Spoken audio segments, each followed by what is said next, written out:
What is interviewer is checking during the interview is whether you have communication skills. Good communication skills doesn't mean JLPT at one level. In other words, having good communication skills and being able to speak Japanese are completely different things. Surprisingly, many people who pass the JLPT N1 and speak fluent Japanese are actually rejected because of their lack of communication skills. In many cases, even Japanese nationals are rejected if they lack communication skills. In other words, what is important is communication skills rather than JLPT. In today's lessons, we discuss communication skills in detail and show you how to develop them.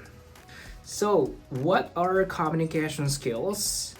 We would like to briefly inform you of the differences between having a high level of communication skills and being able to speak Japanese. What are good communication skills?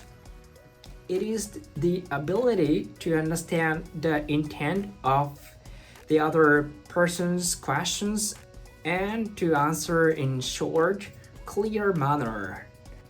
Ask questions as a means of obtaining the information you seek.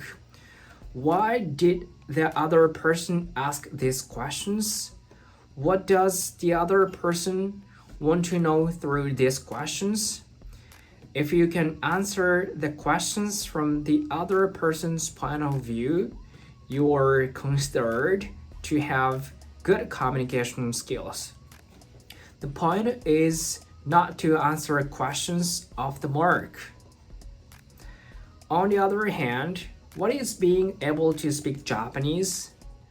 Just answer their questions without thinking about how to convey the information the other person is looking for in an easy to understand way.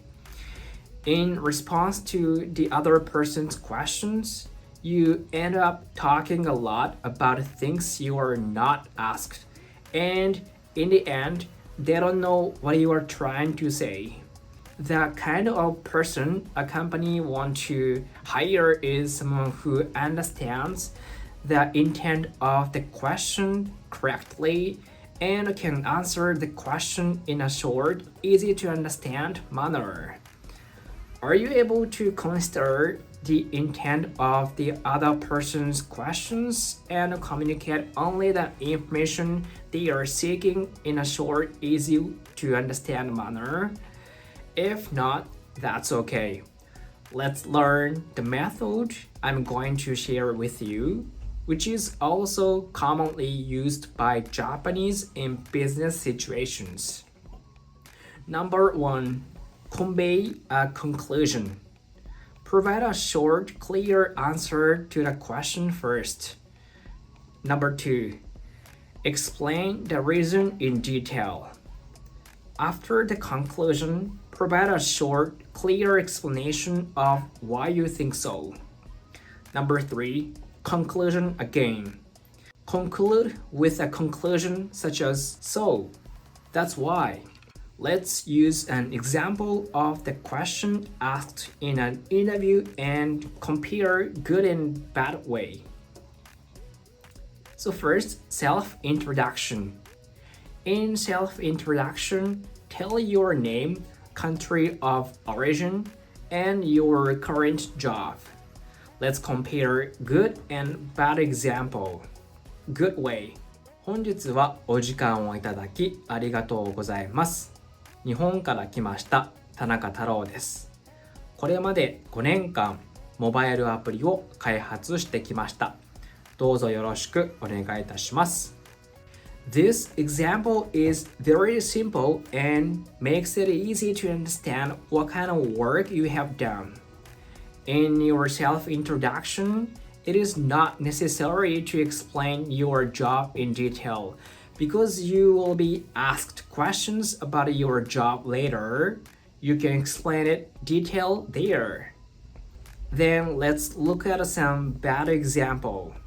日本から来ました田中太郎です。昔からプログラミングが好きだったので IT の大学に入学しました。大学では様々なアプリを作りました。そこでは Java を使って開発したので Java のプロジェクトをやってみたいです。日本のテクノロジーはレベルが高いのでスキルアップもしたいです。This is not a good self-introduction, and the interviewer will be wondering, when are you going to finish? While it is tempting to appeal by telling them everything about your career to date, too much information can make it difficult to understand what you are trying to say. So keep your self-introduction brief and to the point in 1 minute or less. Number 2, reason for a change of occupation. In your reason for changing job, be specific about why you want to change jobs and whether there's any reason why you must quit your current position. Look at a good and bad example and compare them. Okay, good way. スキルアップしたいからです。現職では主にコーディングとテストの下流工程がメインです。スキルアップのためフリーランスとして要件定義から基本設計、詳細設計など上流工程も経験しており、上司に上流工程からプロジェクトに参画したいと伝えましたが、もう少しコーディングを経験してからと言われました。なので上流工程からアプリを作り、さらにスキルアップしたいからです。It is easier to understand the reason for changing jobs if you start with the conclusion that you want to improve your skills. Second, your consistent and reasons for changing jobs as you clearly state why you need to change jobs. This reason will make sense to the interviewer. Then, here is a bad example. 前のプロジェクトでは開発でしたが、今のプロジェクトではテストのお仕事をしています。今の QA では全くコーディングができず、あまり好きな仕事ではありません。QA も大事な仕事ですが、私には合わないと思ったから転職を検討しています。With this reason, I don't understand why you want to change job after all. If you are unclear about why you want to change jobs and tell them that you're quitting because the job doesn't suit you, they may think that even if you change jobs, you will quit again if the job doesn't suit you. When communicating something, start with the conclusion. Then give specific reasons for the statement, which will make the statement easier to understand. Number 3, knowledge, experience, and skills that can be applied. In an interview, tell the interviewer 2 things about how you can contribute your past experience to the company.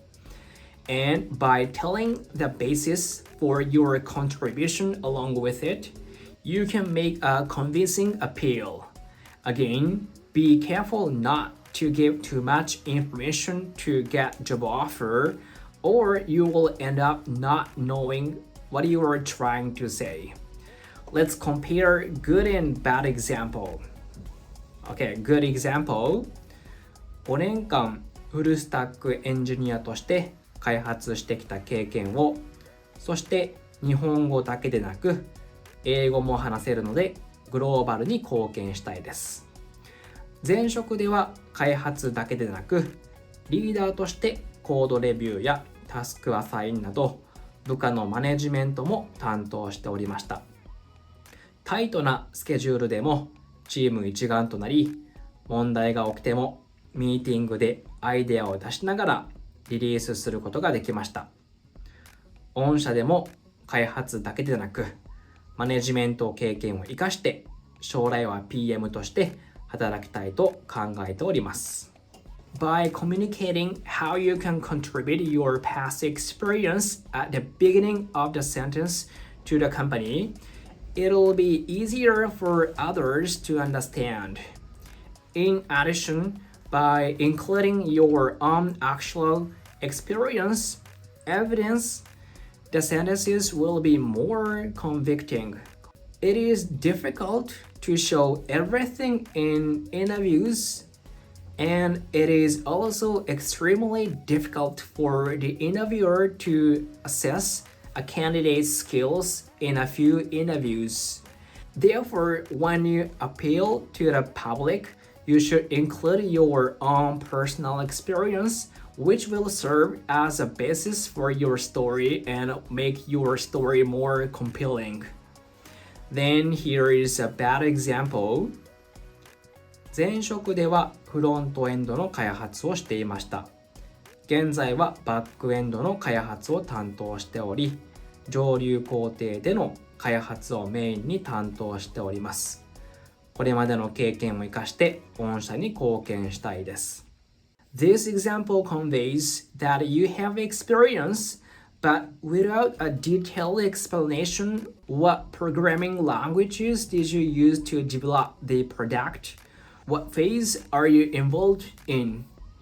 Those kind of information is lacking. As mentioned before, good communication skills mean understanding the intent of the question. What does this person want to know through this question? And answer the question in a short and simple manner. The intent of this question is to understand the applicant's previous experience so that the company can determine if the applicant is a good match for the project to which they wish to assign the applicant. If you don't provide detailed information such as how many years of front back-end development have you done, and what is your main programming languages, they will not be able to match you to project and you will not be hired. Good communication skills mean the ability to understand the intent of the question and convey the information the other person wants in a short, easy to understand manner. If you're asked any questions, think about this before answering. Why is this person asking this question? What do they want to know through this question? When speaking with Japanese people, whether at a job interview or in a workplace, always start with a conclusion. After conclusion, Japanese people tell them why. This will improve communication skills and communication will be smoother. As a result, you can pass the interview. Please try to practice this speaking style in your interview.